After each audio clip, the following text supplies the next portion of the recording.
আসসালামু আলাইকুম। আশা করছি সকলে ভালো আছেন। আজকে আমাদের রাজশাহী বিশ্ববিদ্যালয়ের অন্যতম সুন্দর একটি ভবন রবীন্দ্র ভবন সেটা আপনাদেরকে দেখানোর চেষ্টা করব। আমরা এখন আছি রবীন্দ্র ভবনের সামনে। এটাকে যদিও ব্যবসায় অনুষদ শুধু বলা হয় কিন্তু এখানে ব্যবসায় অনুষদ ব্যতীতও আরও বিভিন্ন ধরনের কিন্তু ডিপার্টমেন্টের ক্লাস হয়ে থাকে। আর ব্যবসায় অনুষদের সামনে তো দেখতেই পাচ্ছেন কতটা সুন্দর। এখানে মাঝে মাঝে কিন্তু টং বসিয়ে রাখা হয়েছে যেটা কিন্তু এর সৌন্দর্যতা আরও বেশি বাড়িয়ে তুলেছে।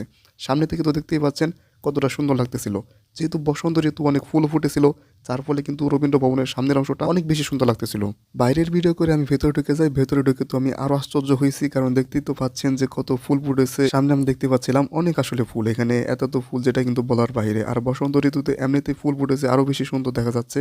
আর আমাদের পুরো বিশ্ববিদ্যালয় বসন্ত ঋতুতে এত ফুল ফুটেছে যেটা কিন্তু বলার বাইরে। এবং আমি বলবো আমাদের বিশ্ববিদ্যালয়ে হয়তোবা এত বেশি ফুল আছে প্রত্যেকটি জায়গায়, প্রত্যেকটি হলে, প্রত্যেকটি একাডেমিক ভবনের সামনে, তাছাড়া মসজিদে, মন্দিরে, প্রত্যেকটি জায়গায় কিন্তু এত বেশি ফুল আছে।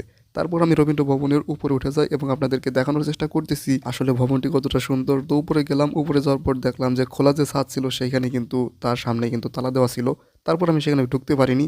আমি পরীক্ষার সময় এখানে এসেছিলাম এবং এখানে পরীক্ষা দিয়েছিলাম একবার, যখন 2023 সাল না 24 সালে পরীক্ষা দিয়েছিলাম তখনই আমার এই ভবনটি দেখে কিন্তু বেশ ভালো লেগে গিয়েছিল। এবং আজকে আমি যেহেতু সুযোগ পেয়েছি এবং যেহেতু ফাঁকা একদম বন্ধ ক্যাম্পাস, তাই ভাবলাম যে এর ভিতরে ভিডিও করা যায়। আর আমি এখন যেখানে দাঁড়িয়ে আছি এটা কিন্তু মার্কেটিং ডিপার্টমেন্ট। এখানে কিন্তু সম্পূর্ণ একদম লাইন ধরে যে গিয়েছে এই চতুর্থ তলায় সবগুলো কক্ষেই কিন্তু মার্কেটিং ডিপার্টমেন্টের ক্লাস হয়ে থাকে, সেটা কিন্তু দেখতে পাচ্ছিলাম। মার্কেটিং ডিপার্টমেন্টে আমার বেশ কিছু বন্ধু পড়াশোনা করে, বিশেষ করে নিলয়। এছাড়াও হয়তো আপনারা চেনেন একজন জনপ্রিয় ব্লগার আছে রেসবি ব্লগ, তার সাথে আমার বেশ ভালো সম্পর্ক।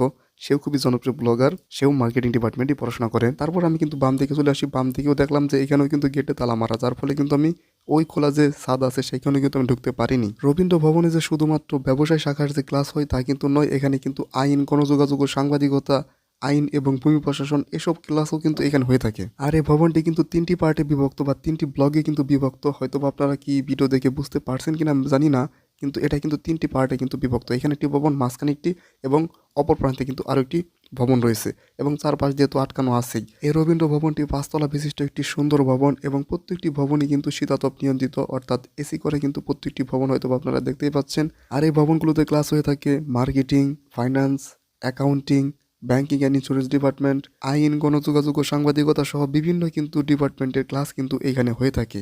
অর্থাৎ যারা কিন্তু ব্যবসায়ী শাখার শিক্ষার্থী আছে তারা তো এখানে ক্লাস করতে পারবেনই, এছাড়াও কিন্তু মানবিকের যারা শিক্ষার্থী আছেন তাদেরও কিন্তু কিছু কিছু সাবজেক্টের ক্লাস কিন্তু এখানে হয়ে থাকে। সত্যি বলতে রবীন্দ্র ভবনে গিয়ে আমার একটু লোভী লাগতেছিল বা লালসায় লাগতেছিল যে আমাদের কেন এমন ভবনটি নেই। কারণ আমরা জানেন হয়তো আপনারা যে শহীদুল্লাহ একাডেমিক ভবনে ক্লাস করি, এই ভবনের তুলনায় আমাদের ভবনটি তুলনামূলকভাবে কম সুন্দর। কারণ এই যে দেখতে পাচ্ছেন সামনে যে খোলামেলা জায়গা সেটা কিন্তু আমাদের ভবনে নেই।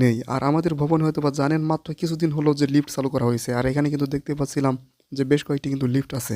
আর এই ভবনের সামনের অংশ এবং ছাদ দেখে আমার বেশি ভালো লেগেছে। যেহেতু ক্যাম্পাসে ঈদের ছুটি দিয়েছে সেই জন্য কিন্তু আমি বারবার করে কিন্তু ঘুরে ঘুরে দেখছিলাম এই ভবনটি, আর বেশ ভালো লাগতেছিল আমার ভবনটি। আর ভবনের কর্মচারী ব্যতীত আমি একাই ছিলাম, সেই জন্য কিন্তু আরো বেশি নিরিবিলি লাগতেছিল এবং ভালো লাগতেছিল আমার এই ক্যাম্পাসে ঘুরতে ঘুরতে। সত্যি এই ভবনটি আসলে অনেক বেশি সুন্দর, কারণ আমি অনেকগুলো ডিপার্টমেন্টে কিন্তু এখানে ঘুরেছি এবং বিভিন্ন কিন্তু ভবনে আমি গিয়েছি, কিন্তু আমার এই ভবনের মতো আর কোনো ভবন এত বেশি সুন্দর লাগেনি। যারা জুনিয়র আছেন তাদেরকে আমি উপদেশ দিব যে আপনারা ভালো করে পড়াশোনা করেন, এইসব ভবনে কিন্তু আপনারা ক্লাস করতে পারবেন।